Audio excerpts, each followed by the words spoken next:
జీవుని హృదయమే దేవాలయంబు జీవా, దాని యందు పరమాత్ముడు వెలుగుచున్నాడు జీవా.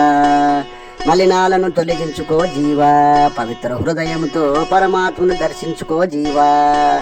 జీవిత రహస్యం తెలుసుకో జీవా, సద్గురులను అనుసరించి ఆత్మ సాక్షాత్కారం పొందు జీవా.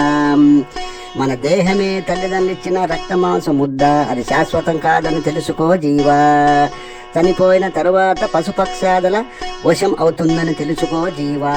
దేహములో పరమాత్ముడున్నాడు జీవా, పవిత్ర హృదయంతో పరమాత్మను దర్శించుకో జీవా. జీవిత రహస్యం తెలుసుకో జీవా, సద్గురులను అనుసరించి ఆత్మ సాక్షాత్కారం పొందు జీవా.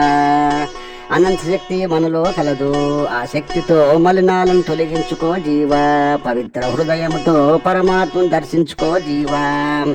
జీవుడు దేవుడు వేరు కాదని తెలుసుకో జీవా. పవిత్ర హృదయం కల జీవుడే పరమశివుడు జీవా. జీవిత రహస్యం తెలుసుకో జీవా, సద్గురులను అనుసరించి ఆత్మ సాక్షాత్కారం పొందు జీవా. సుఖాలకు లోబడద్దు జీవా, అవి శాశ్వతం కాదని తెలుసుకో జీవా. శాశ్వతమైన పరమాత్ముడు మనలో కలడని తెలుసుకో జీవా. పవిత్ర హృదయంతో పరమశివుడిని దర్శించుకో జీవా. జీవిత రహస్యం తెలుసుకో జీవా, సద్గురులను అనుసరించి ఆత్మ సాక్షాత్కారం పొందు జీవా. జీవిత రహస్యం తెలుసుకో జీవా, సద్గురులను అనుసరించి ఆత్మ సాక్షాత్కారం పొందు జీవా. జీవిత రహస్యం తెలుసుకో జీవా, సద్గురులను అనుసరించి ఆత్మ సాక్షాత్కారం పొందు జీవా.